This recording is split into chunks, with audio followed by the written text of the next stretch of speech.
80 foot দীর্ঘ এবং 70 foot প্রশস্ত একটি বাগানের চতুর্দিকে রাস্তা আছে কত ফিটের? 5 ফিটের। তাহলে রাস্তাটির ক্ষেত্রফল কত?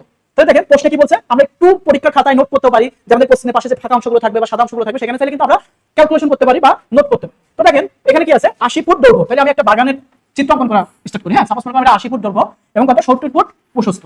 ওকে, তো এইটা হচ্ছে কি আমাদের বাগান। এদিকে আছে কত? 80 ফুট, এদিকে আছে 70 ফুট। ওকে, এখন বলছে বাগানটির বাহিরে, বাগানটির কিন্তু ভিতরে না, ভিতরে না, বাগানটির বাহিরে, তাই না? বাইরের দিকে কত? 5 ফিট করে একটি রাস্তা আছে এবং কোন দিকে? চতুর্দিকে, তাই না? 4 দিকে আছে। তাহলে আমরা 5 ফিট করে একটা রাস্তা দিয়ে দিই 4 দিকে। তো এই রাস্তাটা কত? 5 ফুটের, এই রাস্তাটা 5 ফুটের, এই রাস্তাটা 5 ফুটের, এই রাস্তাটা 5 ফুটের। এখন আমার কোশ্চেনে বলছে যে ভাই রাস্তাটির ক্ষেত্রফল কত হবে? তো এই যে রাস্তার যে কি আছে, এই রাস্তার ক্ষেত্রফল বাই করতে বলছে বাগান ছাড়। তাহলে আমরা জানি ক্ষেত্রফল সমান কি? ক্ষেত্রফল সমান কি? সবাই একটু কমেন্ট করে বলবেন ক্ষেত্রফল সমান কি? ক্ষেত্রফল বের করতে হলে অবশ্যই আমাদের দৈর্ঘ্য এবং প্রস্থ জানা লাগে। তো দেখেন এখানে কিন্তু দৈর্ঘ্য প্রস্থ দেওয়া আছে, তাই না? তাহলে আমরা যদি বাগানের ক্ষেত্রফল বের করতে চাই, যে বাগানের ক্ষেত্রফল, ওকে, তাহলে বাগানের ক্ষেত্রফল বের করতে হলে কি আমাদের দেখেন বলাই আছে এখানে কত ফিট? 80 foot 70 foot. তাহলে আমরা কি 70 ইনটু 80 করলে পাবো না?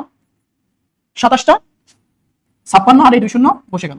তাহলে বাগানের ক্ষেত্রফল আমরা পেয়ে গেলাম। এখন দেখেন বলতেছে রাস্তার ক্ষেত্রফল বের করতে হবে, তাই না? কিন্তু রাস্তার ক্ষেত্রফল কিন্তু আমরা এতটুকু বের করতে পারবো না, কারণ এটা কোনো কি দেওয়া আছে না, কোনো দৈর্ঘ্য প্রস্থ দেওয়া নেই, শুধু বলা আছে 5 ফুট প্রশস্ত, তাই না? শুধু প্রশস্ত দেওয়া আছে, দৈর্ঘ্য কি আমরা জানি? দৈর্ঘ্য জানি না। তাহলে কিভাবে বের করবো? আমরা টোটাল বাগানটা বের করবো। এখন মনে করবো আমাদের এইটা এবং এইটা টোটালটা একটা বাগান। ওকে, তাহলে আমরা এখানে কি লিখবো? যে ভাই রাস্তা সহ, আমি লিখতেছি বলে আপনারাও যে পরীক্ষায় লিখবেন এটা কিন্তু না, জাস্ট আমি বোঝানোর জন্য লিখতেছি। তাহলে রাস্তা সহ বাগানের ক্ষেত্রফল, রাস্তা সহ বাগানের ক্ষেত্রফল। ওকে, তাহলে দেখেন এখন রাস্তা সহ বাগানের ক্ষেত্রফল বের করতে গেলে আমাদের কি বাগান কত ফিট আছে? এদিকে এদিকে 80 ফিট আছে, তাই না?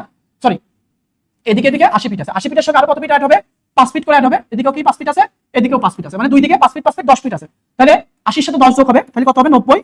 আমাদের দৈর্ঘ্য হয়ে গেল কত? 90, তাই না? এবার প্রস্থ বের করতে হবে। প্রস্থ কত? 70। 70 এর সাথে এদিকে কত আছে? 5 ফিট আছে, এদিকেও 5 ফিট আছে। তাহলে 5 5 10, 70 আর 10 80।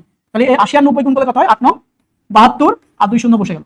এখন দেখেন বাগান রাস্তা সহ বাগানের ক্ষেত্রফল কত? 7200 আর বাগানের ক্ষেত্রফল কত? 5600। এখন 72 থেকে 56 বিয়োগ দিলে কত হয়? সবাই বলেন। এই 72 থেকে 56, তাহলে 6 আর কত হবে? 1600, তাই না? কারণ 72 56 আর 72, তাহলে 16 আর 56 72 আর 2 শূন্য বসে গেল 1600। তো দেখেন তো আমাদের যে ইগুলো দেওয়া ছিল, অপশন গুলো দেওয়া ছিল, তার ভিতর 1600 আসে কিনা? প্রথমটাই আমাদের ক নাম্বারই আছে 1600। তাহলে আমরা কিন্তু খুব সহজে এই অ্যান্সার গুলো বের করতে পারতেছি, তাই না?